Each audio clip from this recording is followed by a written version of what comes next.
Hello बच्चों, कैसे हो आप लोग? अच्छे होंगे। तो बेटा, कल मैंने आपको पढ़ाया था उपमा अलंकार और आज मैं आपके लिए लेकर के आई हूँ रूपक अलंकार। ठीक है। आज हम कौन सा अलंकार पढ़ेंगे? आज पढ़ेंगे हम रूपक अलंकार। देखते हैं रूपक अलंकार। तो आज हम क्या पढ़ेंगे बेटा? रूपक अलंकार। तो रूपक अलंकार की परिभाषा क्या होती है? जहां उपमेय में उपमान का भेद रहित आरोप होता है उसे हम रूपक अलंकार कहते हैं। किसे कहते हैं हम रूपक अलंकार? जहां उपमेय और उपमान में भेद रहित आरोप होता है, अर्थात उपमेय और उपमान में कोई अंतर नहीं होता, उसे हम रूपक अलंकार कहते हैं। ठीक है। तो देखते हैं इसकी परिभाषा। परिभाषा परिभाषा इसकी क्या हो जाएगी? जहां जहां उपमेय उपमेय और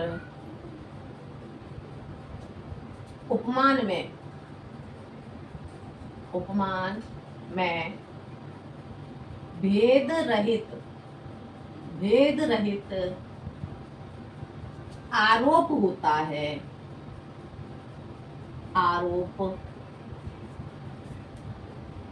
भेद रहित आरोप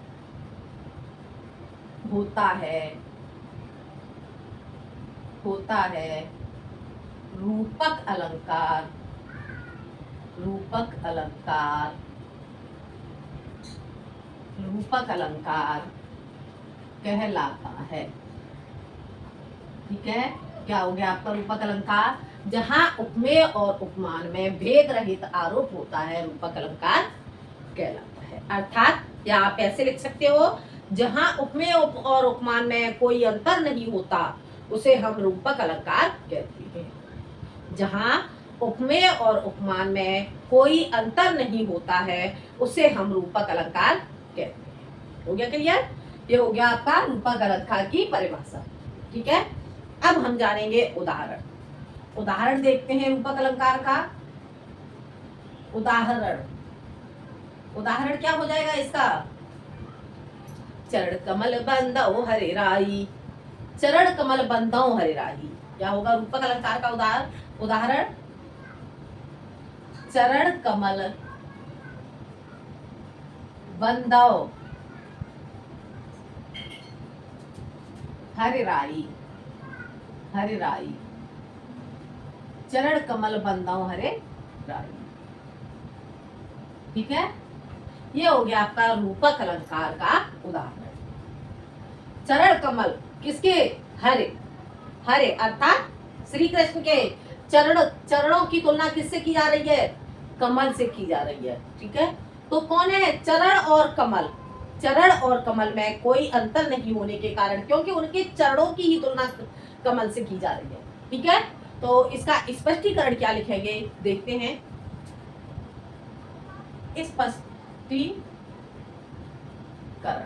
स्पष्टीकरण इसका क्या हो जाएगा? स्पष्टीकरण हो जाएगा प्रस्तुत उदाहरण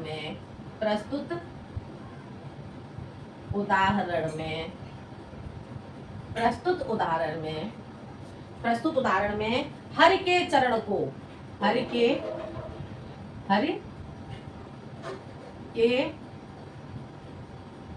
को क्या माना गया है? हरि के चरण को कमल का रूप दिया गया है। कमल का रूप दिया गया है। कमल का रूप दिया गया है। कमल का रूप दिया गया है। अतः यहाँ रूपक अलंकार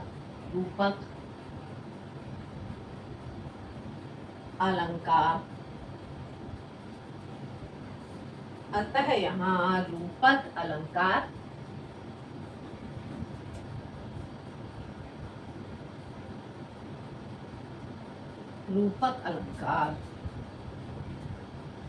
होता है। होता है। ठीक है, आ गया समझ में। प्रस्तुत उदाहरण में हर के चरण को कमल का रूप दिया गया है, अतः यहाँ पर रूपक अलंकार होता है। ठीक है, देखते हैं एक बार और समझ लो। जहां उपमेय और उपमान में भेद रहित आरोप होता है, रूपक अलंकार कहलाता है। उदाहरण चरण कमल बंधव हरे राही। तो यहाँ पे प्रस्तुत उदाहरण में हर के चरण को कमल का रूप दिया गया है, अतः यहाँ पर रूपक अलंकार होता है। ये हो गया इसका स्पष्टीकरण। एक उदाहरण और देख लेते हैं इसका।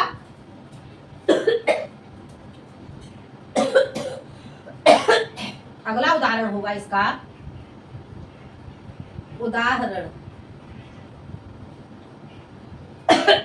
अगला उदाहरण होगा इसका। श्री कृष्ण यशोदा मैया से कहते हैं, मैया मैं तो चंद्र खिलौना ले हूं। किसके लिए हट करते हैं? मैया मैं तो चंद्र खिलौना ले हूं। मैया मैं तो चंद्र खिलौना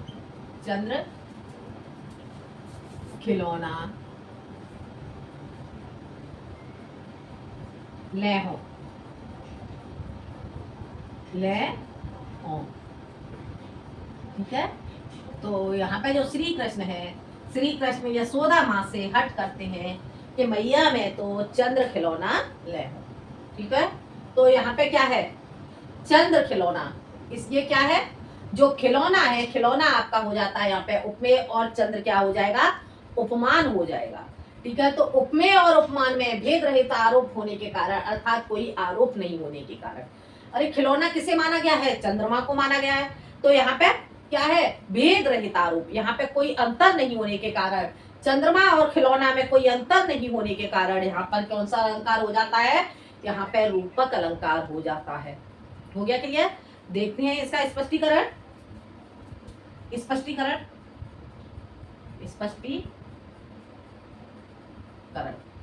स्पष्टीकरण इसका क्या हो जाएगा? प्रस्तुत उदाहरण में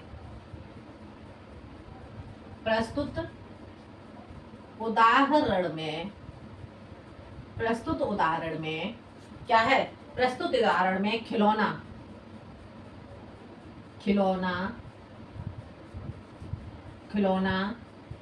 उपमेय। खिलौना क्या है? उपमेय। खिलौना उपमेय और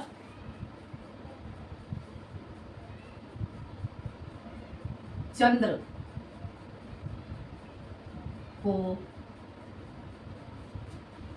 को क्या माना गया है? उपमान माना गया है। उपमान का रूप दिया गया है।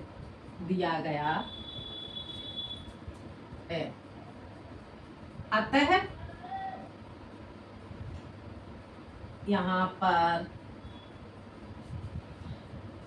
यहाँ पर रूपक अलंकार होगा। ठीक है, हो गया क्लियर? समझ आ गया? मैया मैं तो चंद्र खिलौना ले हूं।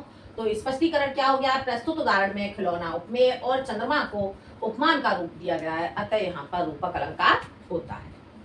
हो गया क्लियर? समझ आ गया? इतना आपको रूपक अलंकार आपको समझ में आ गया होगा बेटा। ठीक है, परिभाषा और इसके दो उदाहरण मैंने आपको बताए। अब हम जानेंगे रूपक अलंकार के भेद। ठीक है, क्या जानेंगे हम? रूपक अलंकार के भेद।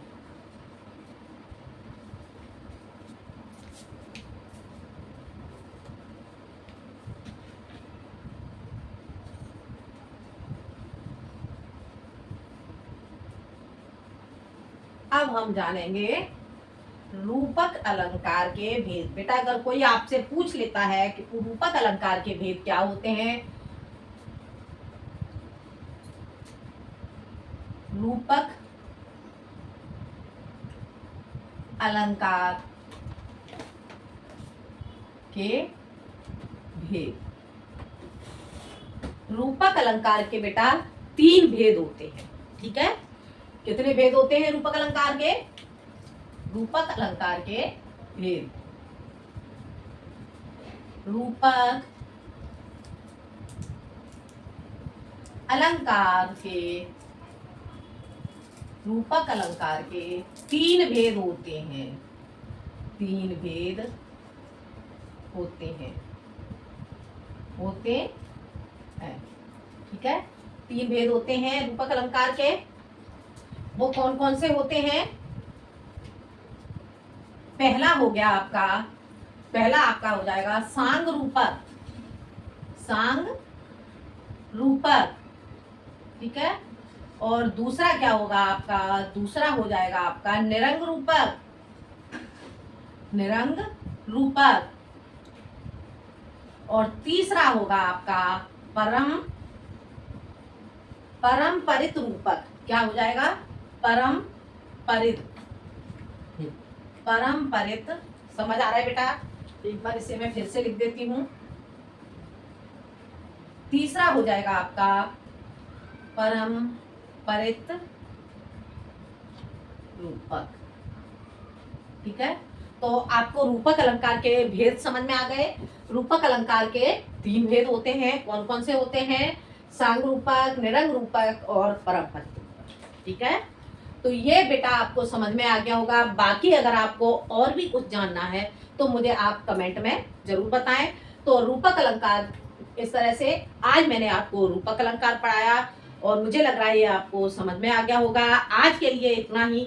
अगले वीडियो में बेटा मैं आपको पढ़ाऊंगी उत्प्रेक्षा अलंकार। ठीक है, कौन सा अलंकार पढ़ेंगे अगले वीडियो में? उत्प्रेक्षा अलंकार। तो आज के लिए इतना ही। धन्यवाद।